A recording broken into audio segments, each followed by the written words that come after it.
this place? Somewhere long forgotten by everyone. It used to be a grand building. Now it's nothing more than a pile of rubble. No one comes here anymore, nor does anyone care about what once happened here. Although, this place does have something to do with the story I'm about to tell you. It was before I became a harbinger, and before Linny and the others joined the House of the Hearth. Due to certain events, I first killed Clairvy and then her mother. And this is where it all happened. You were the one that killed Clairvy? Patience now. Allow me to explain Clairvy's side of the story first. I'll start from the beginning.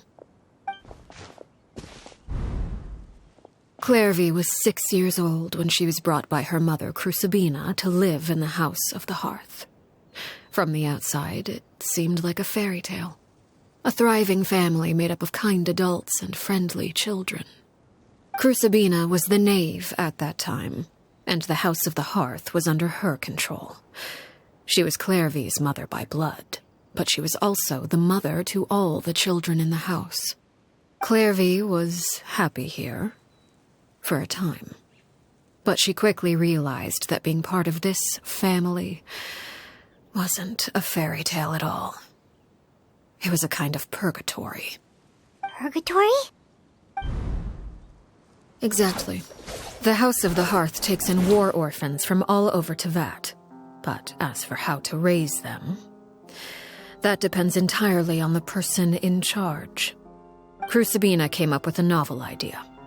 She would teach the children to fight, force them to duel each other, and then crown as the king of the house the child who proved themselves most worthy of inheriting her title. It's difficult to estimate the number of children who died or were maimed in the process. There's little I can say about the ones who died. The ones that emerged with permanent injuries, on the other hand, well, they still served a purpose.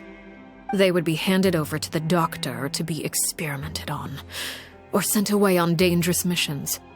Nothing more than tools to be used and then discarded. So those were the experiments Clairvy was talking about. But what actually happened to her? You said that Clairvy was Crucibina's daughter, so if Clairvy tried to convince her to stop what she was doing, Crucibina probably would have listened, right? Despite being Clairvy's mother, Crucibina cared little for her daughter.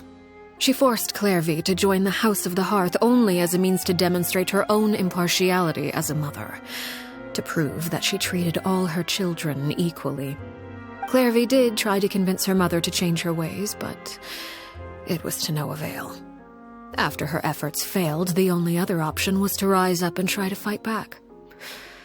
Unfortunately, the other children had already been thoroughly indoctrinated into the illusion of happiness Crucibina had created. Of course, there was one exception. Someone Clairvy's age who knew the truth about the House of the Hearth. Her name was Peruere.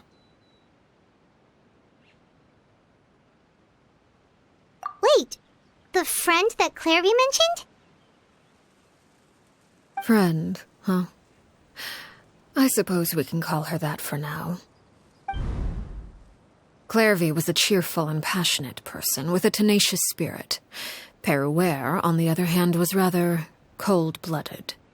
Her cold-blooded nature allowed her to see through Crucibina's facade. Yet, it was also this cold-bloodedness that prevented her from acting against it. At least at first. While Clairvy longed for freedom, Peruere was convinced that, amid all the fighting and violence, she would make it until the end. Despite their differences, the two became fast friends, united by their knowledge of the truth. Clairvy told Peruere that she hoped to create a real family, where no one would be killed or sacrificed. There may have been a certain naivete to her ideas, but Clairvy proved her determination many times over. She tried countless times to run away, ask for help, or expose the truth. But her efforts only earned her beating after beating. The only thing that kept her going was her strength of will. Even with her body racked with pain, she would still stand on her tiptoes and open the window at night.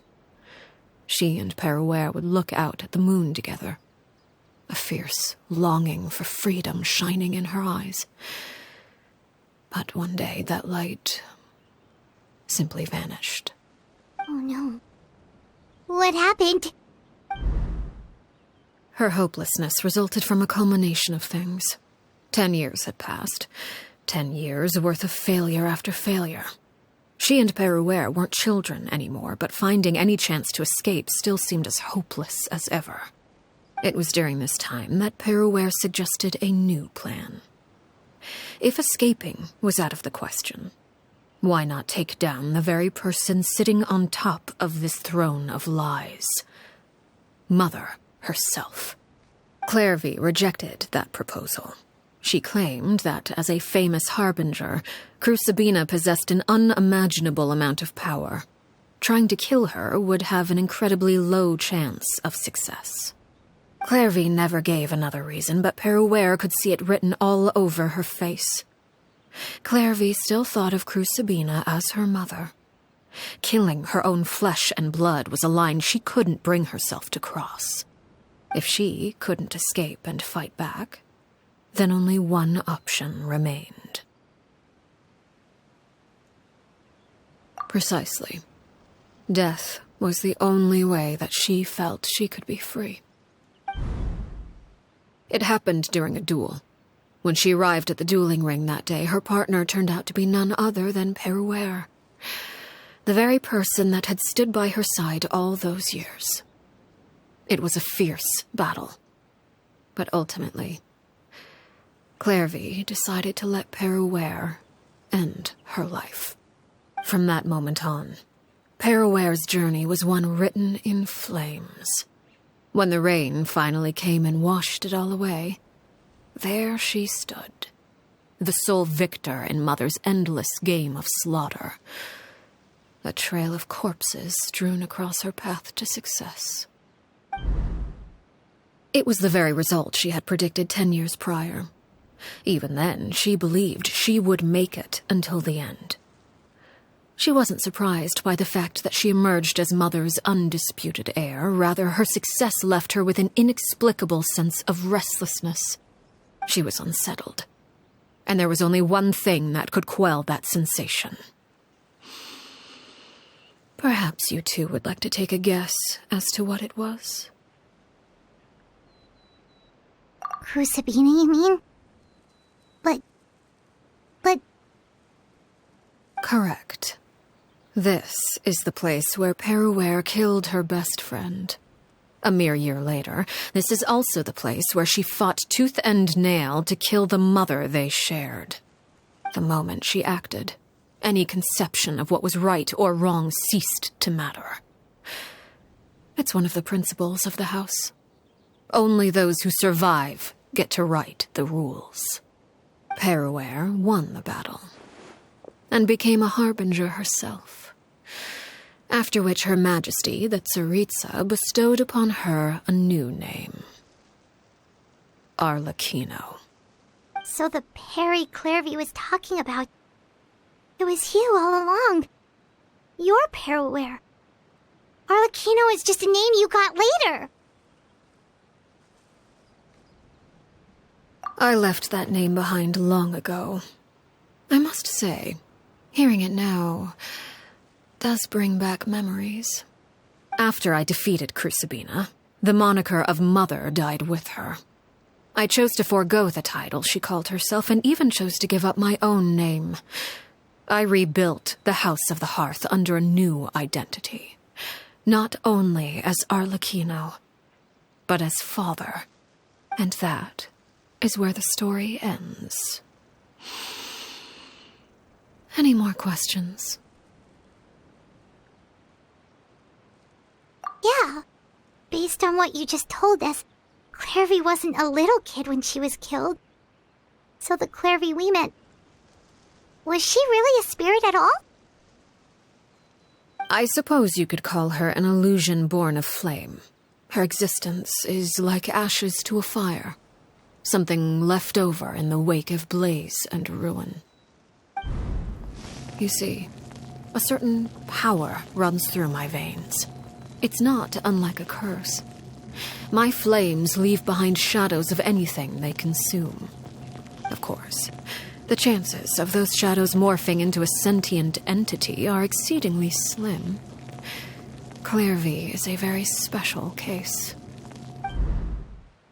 Clairvy died when she was 16 years old, but what emerged from the flames was her 6-year-old self. Her appearance wasn't the only thing affected. Most of her memories were lost to the blaze as well. Memory is a mysterious thing indeed. Losing a portion of your memories will alter your sense of self. Lose 10 years' worth, however, and it would be like living in the past. Like returning to a version of yourself that never grew up. No wonder Paimon got such a weird feeling when we were talking to her.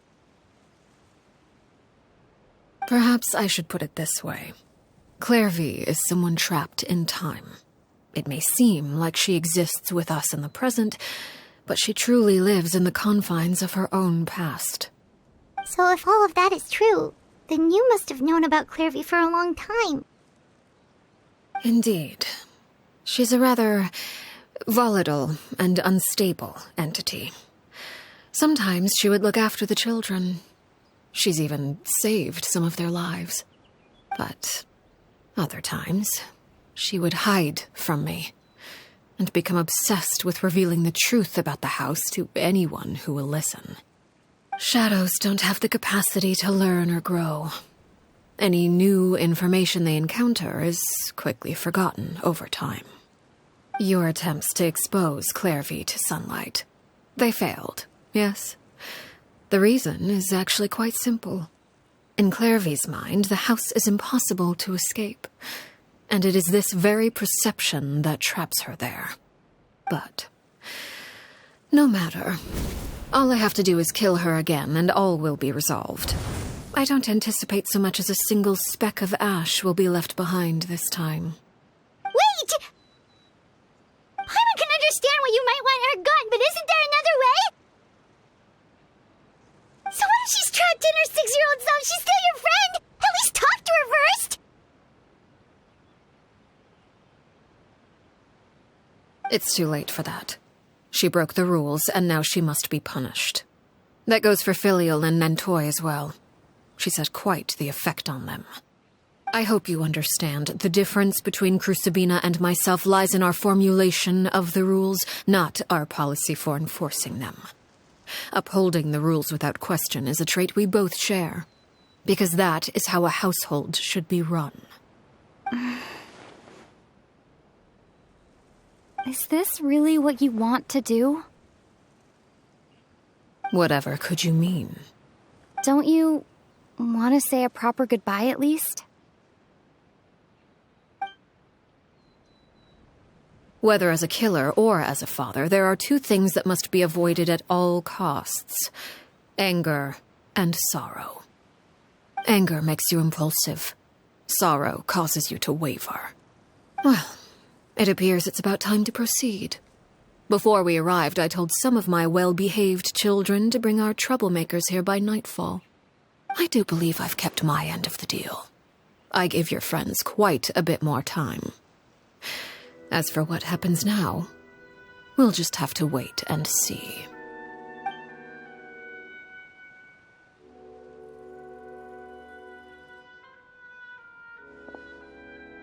Here they are, Father. You gonna execute him? Seeing something like that would actually be a first for me. Lenny!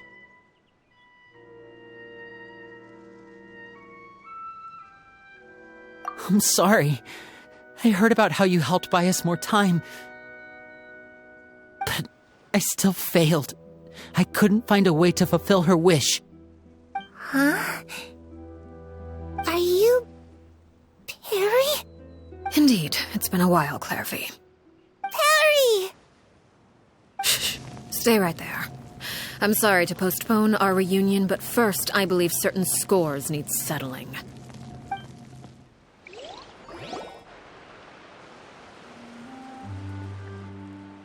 Father, let me explain. out of my way. Father! You chose to conceal a threat to the house, and for that, you must be punished. Overall, however, I suppose your wrongdoing is hardly the most egregious of the bunch, so I'll deal with your punishments later. As for right now, the more pressing concerns are the traitors among us. By traitors? Do you mean us? Father, let me explain. We didn't mean to... Fultz, why don't you share what you heard? Yes, Father. Secret Midnight Meeting number 3. Participants, Filial, Nantoi, Sato, Toddy. Nantoi clearly said, if only Father wasn't the one who took us in. Sato added, I'm sick of this life. I just want to live as a normal person. Filial was the worst of them all. She called us crazies and said a bunch of mean things about Father. I did not! You're lying! Fultz is trying to frame us. It's not like I'm the only one who heard those things. After that, you and Toddy and a bunch of other people started talking about Clairvy. You were using all those things Clairvy brought up as an excuse to question Father. We're birds locked in a cage. The only way out is to destroy it. That's what you said, wasn't it? You little... You just want me gone, don't you? What did I ever do to you, huh? And you, Sheplo, have you forgotten who stood by your sickbed, watched over you, and changed your dressings? Come on, let's hear it then. What's your reason for all this?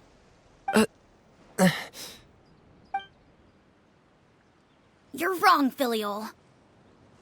We don't want you to die. You're our family. Liar. You wouldn't be doing this if that were the case. So why? Why have you backed us into a corner? We all live in the House of the Hearth.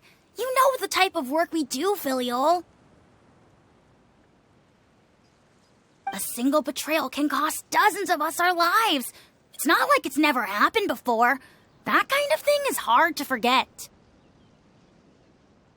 That's why the House of the Hearth cannot tolerate any form of betrayal. Ever since we came to Poisson, you've had 7 secret meetings. A lot of the things you talked about really crossed the line. You've been spying on us for half a month? Wait a second. Now that I think about it, the move to Poisson was just a way to make it easier to spy on us, wasn't it? Because we were all in one place. You've had this planned all along. Filial, Nantoi, I'm sorry. I owe you both my life. I owe Clairvy too. If it weren't for all your help after I got poisoned, I wouldn't be standing here today. If this were any other situation, I would do anything to repay that kindness, even if it cost me my life. But rules are rules. I'm sorry. My hands are tied. Why? Why? That's enough, Filial. We made a mistake, and we should own up to it. We broke the rules, plain and simple. And now we have to face the consequences. I'm sorry, Sheplo. Fultz. I'm sorry, Father. We accept our punishment. Chapleau, according to the rules of the House of the Hearth, how should these traitors be punished? All those who betray the house pay with their lives. And so it shall be.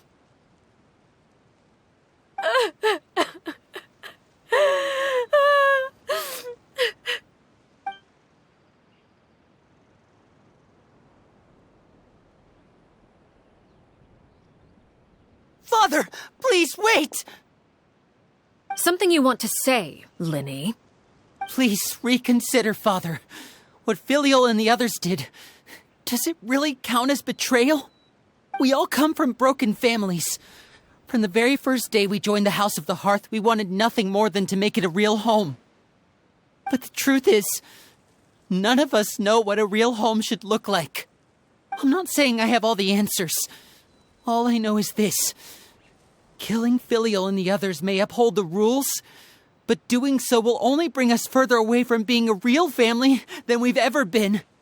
So please, Father, please reconsider. I agree with Linny. Father, please. Linny, you...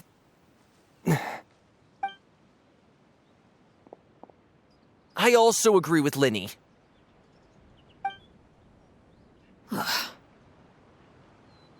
An order once given cannot be rescinded. However, given the extent of your determination, I suppose we shall have to go about this a different way. Draw your weapons and face me. Our weapons? Father, are you referring to a duel? Precisely. The rules of the house will not be altered. Traitors must be punished. However, resolving disputes with a duel is also one of our rules, one that also applies to me. Demonstrate a sufficient showing of strength, and I shall offer a concession. Wait. Beat Father in a duel? Impossible. Father is way too strong, even for Linny.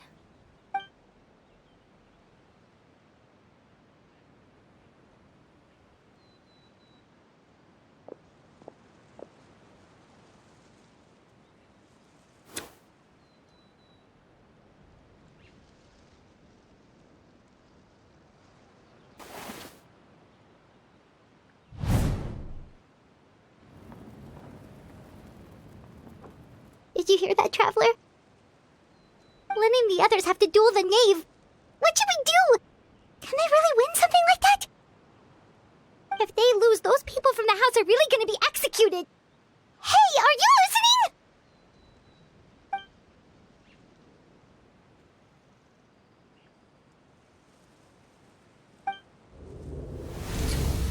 Don't you want to say a proper goodbye at least?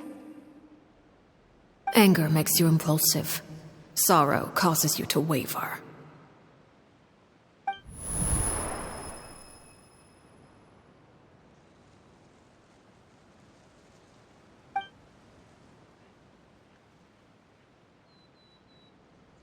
Oh, looking at that expression on her face, she seems really serious about this. Guess that means there's no chance she's throwing the duel on purpose, huh?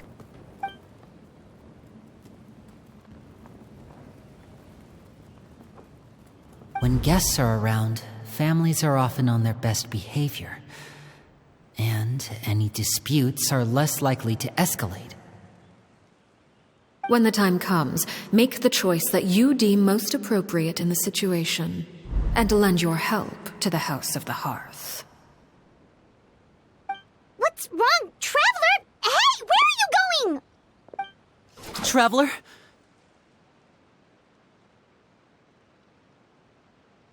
You're asking to join the duel against the knave?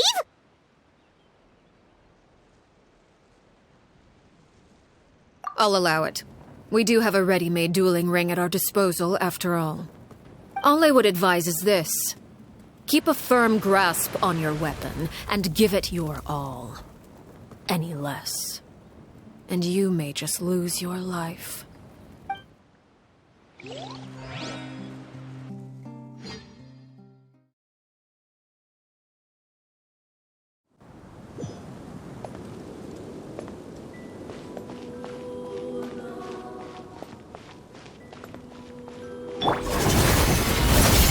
This is order.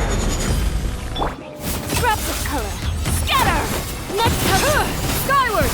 Scatter! Stray clouds With confirm the outer rising flames! The tides beckon.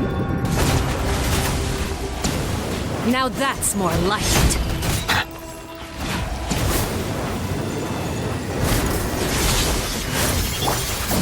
Solidify! Father's even stronger than I expected.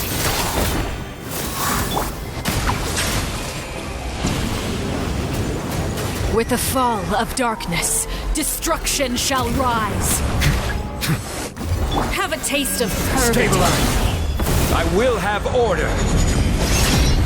If I really have to draw my blade, with these rising flames.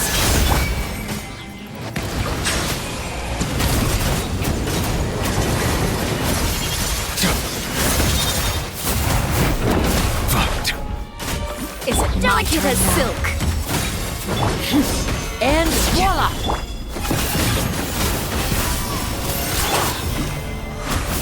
Not bad. You've proven to be a worthy opponent after all. This is order. Look at you. Trapped like a bunch of helpless...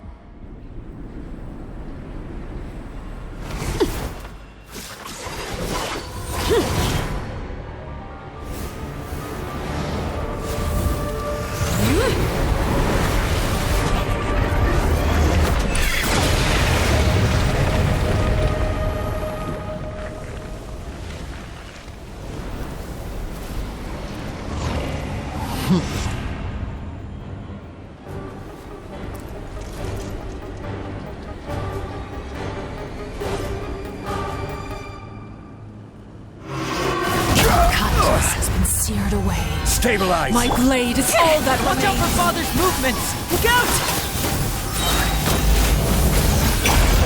Mighty Your be humble. punishment made manifest. Huh. Bow your head. Now's our chance! Over here! Sundown is only the beginning.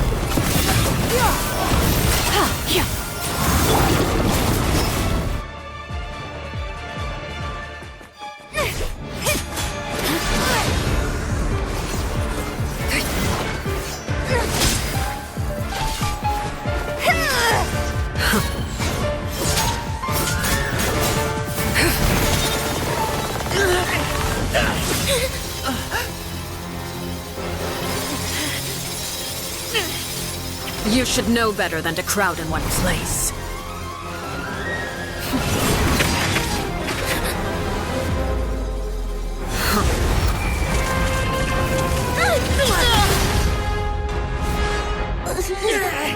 Oh, I know.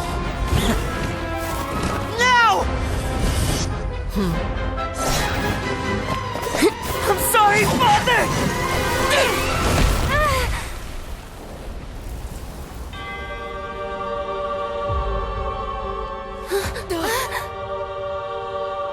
Sorry for what? This pitiful excuse for an attack.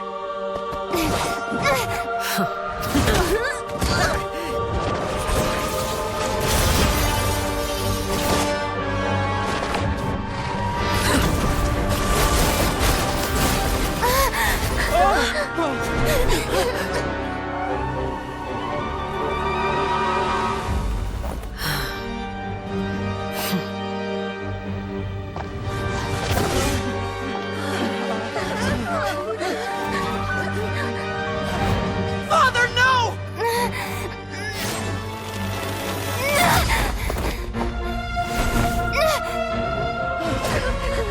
Made it out, did you? You're stronger than I expected.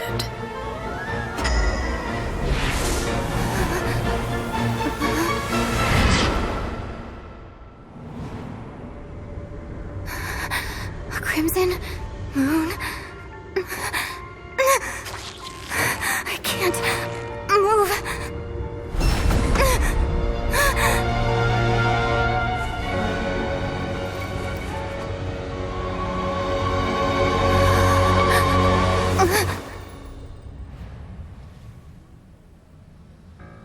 Still, not strong enough to beat me.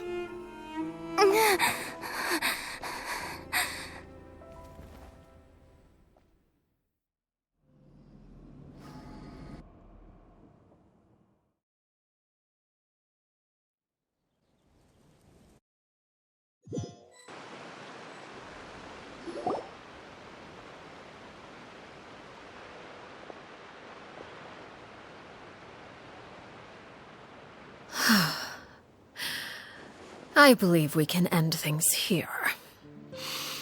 It's not often that we get to enjoy the company of guests, after all. We wouldn't want things to get too out of hand. Brother, are you all right? Linny! Given that I am the victor of this duel, as agreed, the punishment stands. No! I never thought things would end like this. However, everyone involved in the duel demonstrated a remarkable level of strength and determination. In light of this, I'm prepared to change the method of execution. Elwar, the bottled flames I gave you for safekeeping. Do you still have them? Yes? I wasn't sure what they were for, but I've kept them super safe. I didn't lose a single one. Wonderful. Then, in just a moment, I'll have you administer them. Bottled flames?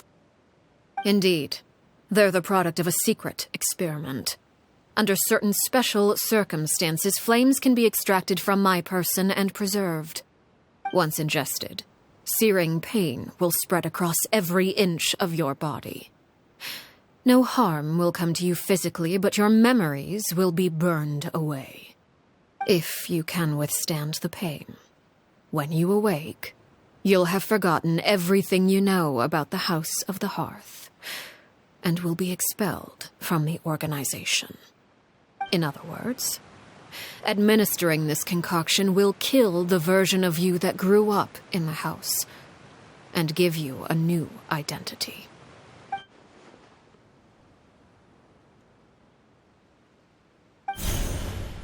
Memory is a mysterious thing indeed. Losing a portion of your memories will alter your sense of self.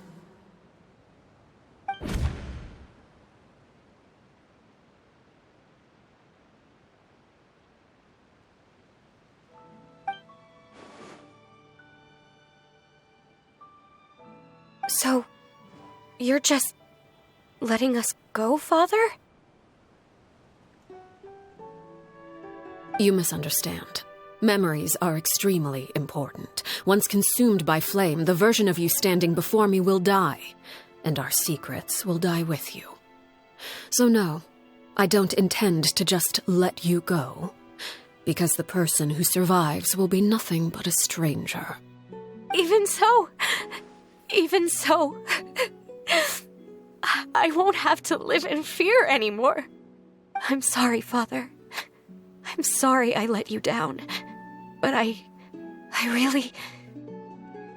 Don't cry, Filial. You haven't left the house yet, so there are still rules to be followed, yes? Remember what I taught you. Anger makes you impulsive, sorrow causes you to waver. Don't let yourself be controlled by your emotions. Of course. I'll remember. Dry your tears, and go pursue the life you really want. Yes, Father! Chaplot, Fultz, Elwar. Take them back to Poisson. And bring Linny and the others as well. I prepared 3 extra vials of bottled flames. As for whether to take them, the choice is yours. Goodbye, children. The next time we meet, I will no longer be your father. Thank you for all you've done for the house. I hope you have bright futures ahead of you.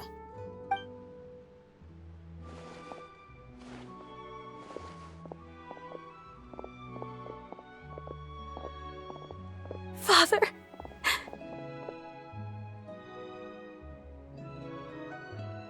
Let's go.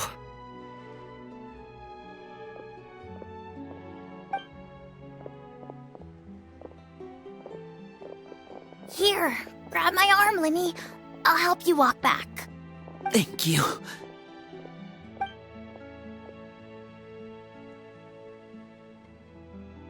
Clairvy.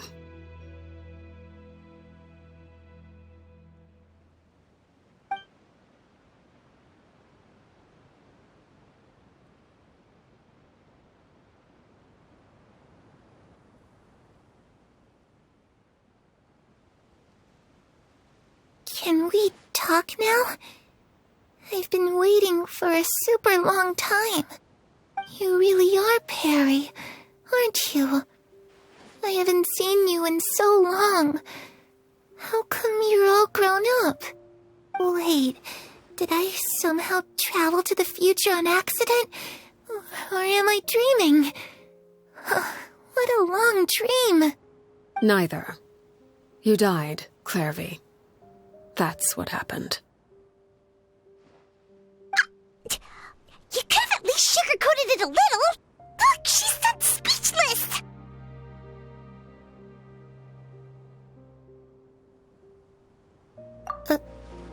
Oh. Okay then. Huh? That's it? You accepted it just like that? Yep. If that's what Perry says happened, then I believe her. Perry wouldn't lie to me. Plus, I don't really need to know why I'm like this. I'm more curious about what happens in the future. If you're a harbinger now, Perry, that means Mother is gone, isn't she? Can you tell me about it? I want to know what happened to her. And to me. You never stopped trying to defy fate. At first, no one believed you. You could only vent your frustrations to the moon. In fact, you often sought comfort in the night sky. You wanted to see the aurora, so one night we promised each other we would go to Snezhnaya to see it together. Later on, you tried to run away, but you were brought back each time. Mother spared your life, but it wasn't out of kindness. Instead, she decided to make an example of you by slowly torturing you over time.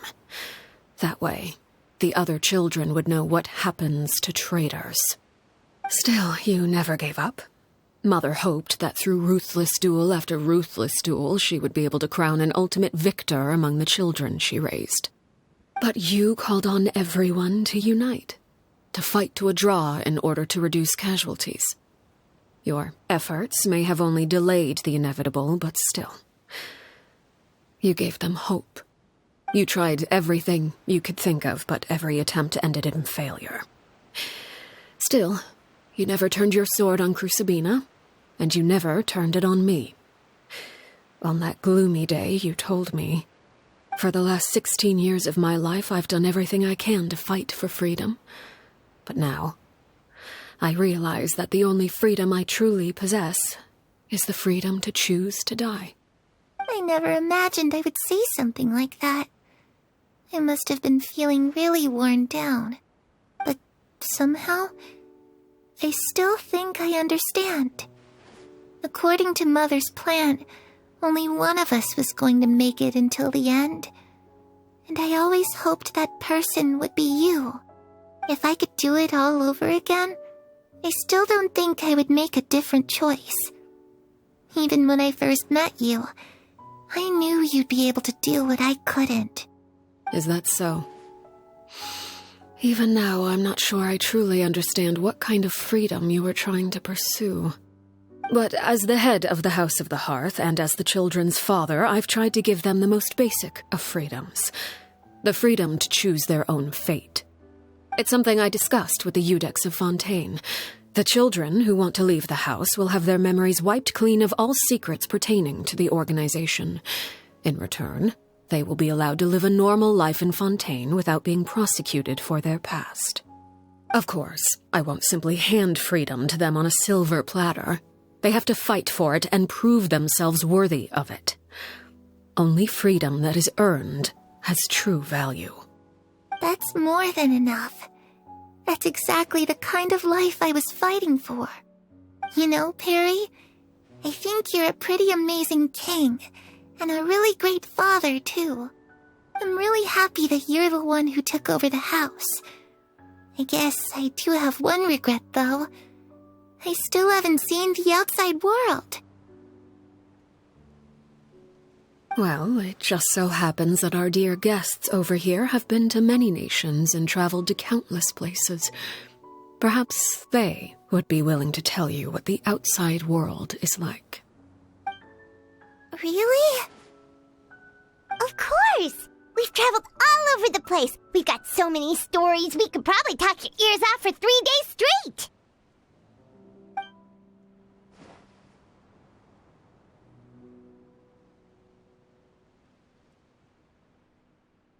You know, I used to dream of being a bard. Playing the lute while singing into the winds of freedom. Even if there was no one there to listen, I would have continued to sing no matter what.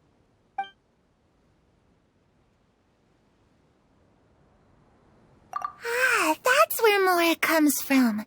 I never knew that before. If I had some Mora, I would buy 3 new dresses. One for me, one for Perry, and one for Mother. It's just too bad Perry doesn't like wearing dresses. And Mother, well, she probably wouldn't accept something like that either. I guess I'd just have to keep them all for me then. I could wear a different one every day.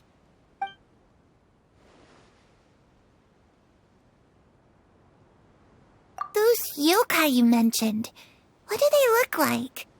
I once saw a drawing of this one guy with horns on his head and a super scary face. Are there any yokai like that? Oh, sounds like you're talking about an Oni. Yep, we've met one, and let Paimon tell you, they're not nearly as scary as they look.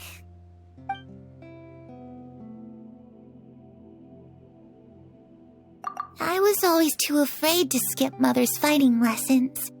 But at the academia, I bet you could do all sorts of secret things in class. Things that have nothing to do with studying. I'm just kidding.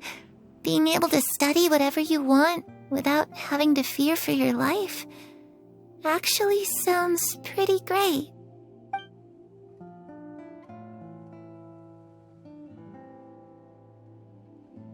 The situation was super dangerous. Lenny and Lynette were accused of committing a crime, and they were going to have to stand trial at the Opera Epicles. Oh no, that must have been hard for all of you. What happened next? Don't worry, we were able to turn the situation around super quickly, all thanks to Detective Paimon, of course. How'd you do that? Come on, tell me. Okay, so it was like this. After the failed magic show, we rushed to the scene and...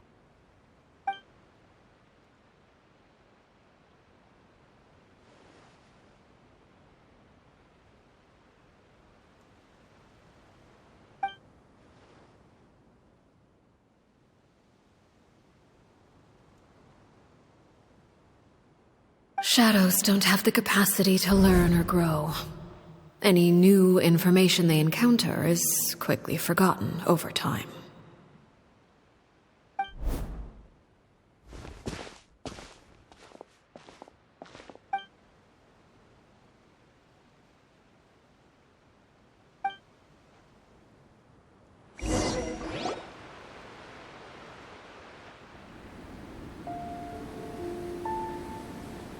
Clairvy, you've worked tirelessly from the shadows to overthrow the House of the Hearth. Now, by my authority as the Knave, I shall announce how this matter ends. You are hereby expelled from the House of the Hearth. You are no longer tied to this place, nor are you bound by its rules. You're saying that I can finally leave? I get to experience the outside world as well? Oh, I almost forgot. There's no getting older for me. Still, seeing who you grew up to be makes me really happy, Paraware. Take care of yourself. Goodbye. May we meet again someday.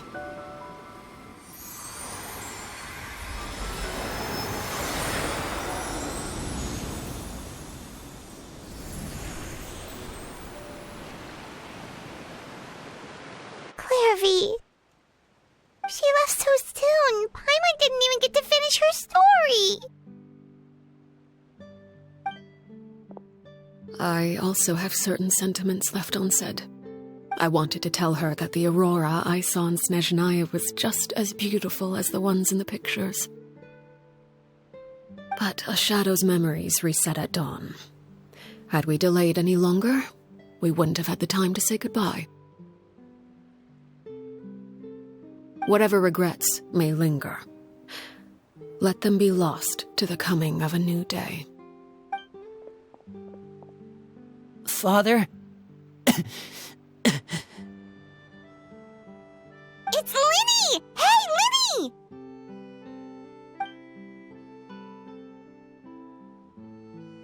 What is he doing back here? Let's go check it out.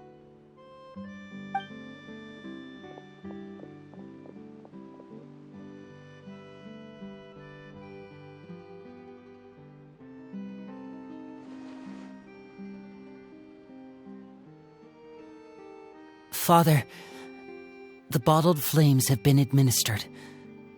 Filial and the others have left the house. And you? What have you decided? Thank you for giving us that choice, Father. But we never wanted to leave the house. It's the only home we've ever known. Lynette and Fremine feel the same way. They're recuperating back at the Hotel Pt.4. But I decided to come back and tell you where we stood. I'm sure you're well aware of the expectations I have for you. I want you to follow in my footsteps and become the next king of the house. Yet you seem to have different ideas. I must admit, I'm rather surprised by your decision to stay. There's nothing wrong with choosing to live a quiet life. Leading this organization is a heavy responsibility, one not so easily carried by someone forced onto the throne. I just never understood what you saw in me. What made you believe I was deserving of that throne? You're brave, talented, and, most importantly, you cherish your family. You would do anything to protect them, even if it costs you your life.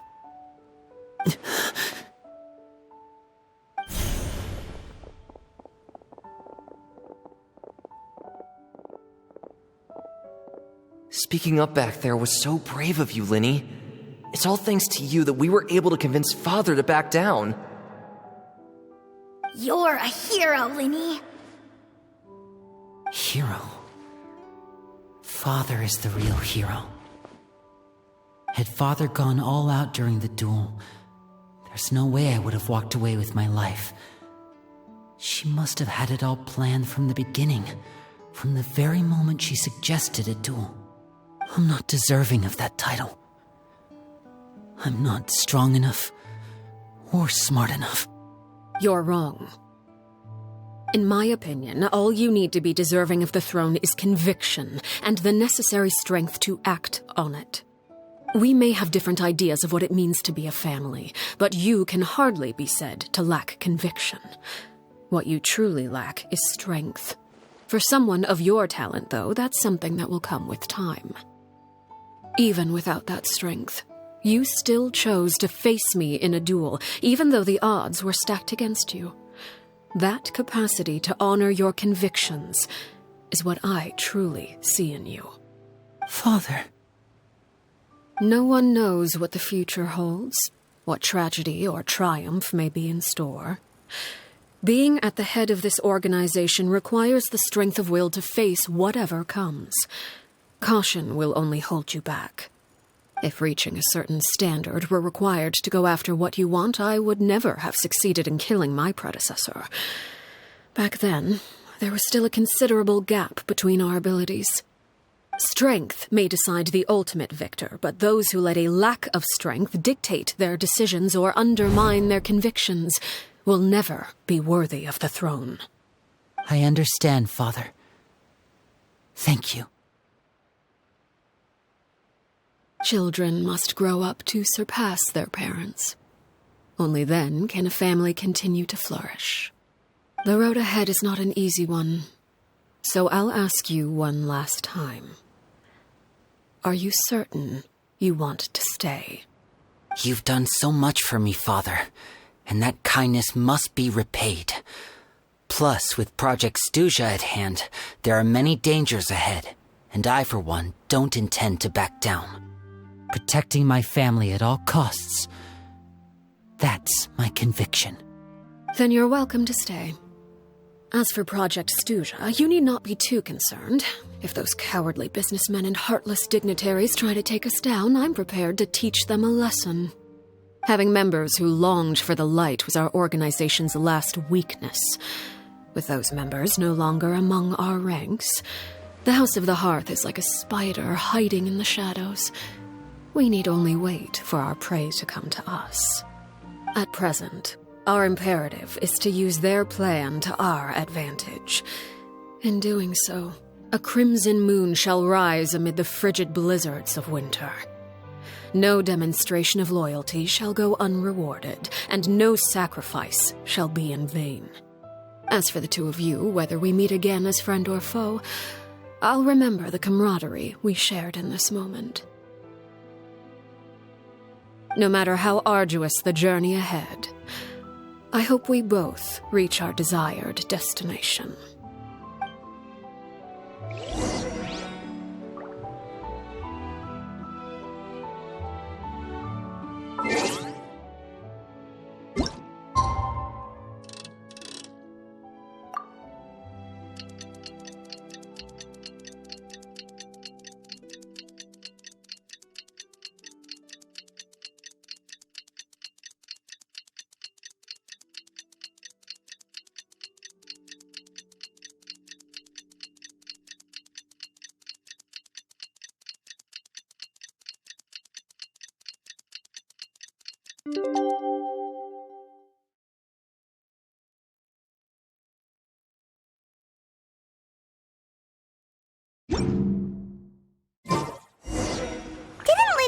Lynette and Fremine were recovering at the Hotel Bouffe d'été?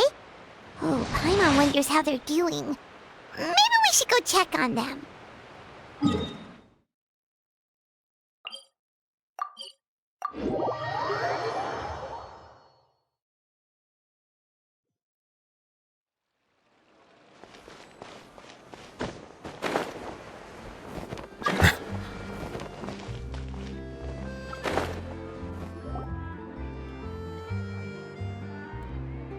Lynette, Fremine, how are you feeling? Much better. Whew, what a relief! What about you? Are you feeling alright? I knew you'd come out unscathed. Us, on the other hand, well, we've been bedridden for 2 days. I couldn't even turn over. Oh, and I wanted to ask, is Clairvy gone? Linny and the other members have left Poisson and returned to the House of the Hearth. According to him, there haven't been any more sightings of a spirit roaming the house.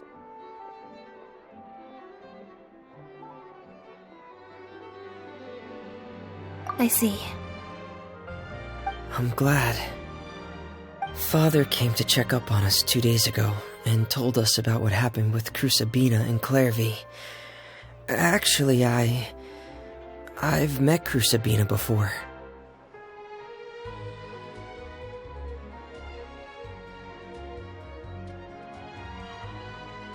Wait, what? You've met the former knave? Crusabina died a year after Clairvy. It was during the year between their deaths that I joined the House of the Hearth. Crusabina had an extremely cruel and radical way of doing things. While she was alive, the atmosphere in the house was suffocating.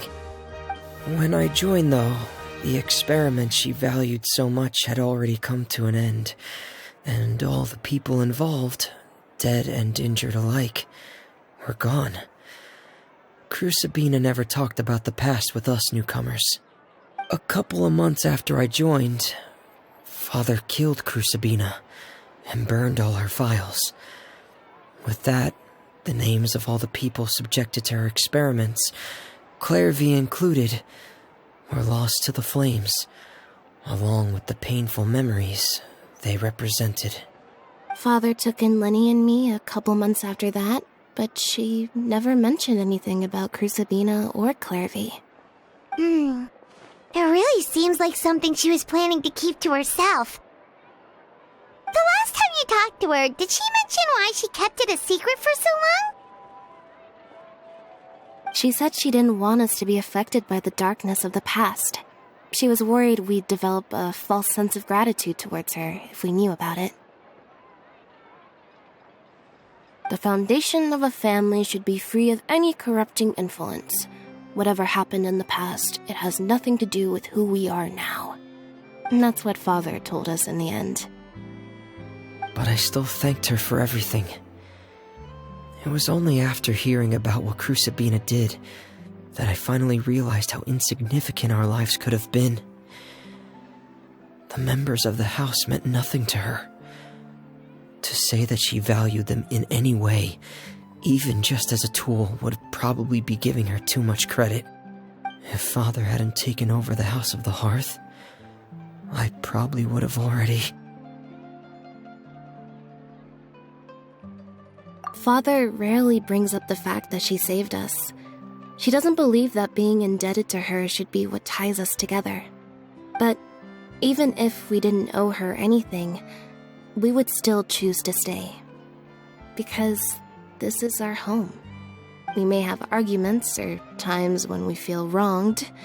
Some people may even choose to leave.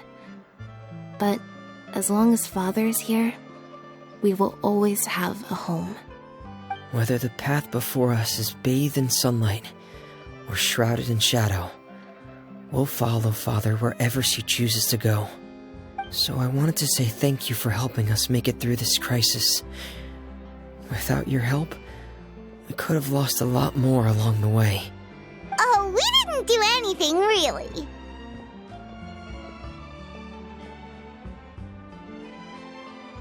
Of course. You're welcome anytime. Are Filial and Nantoy okay? I actually saw them at a cafe this morning. They didn't recognize me. From what I could tell, they were drinking coffee and talking about one of the operas that started running recently. They seemed happy. If I had to take a guess, I would say they finally found the kind of life they always wished for.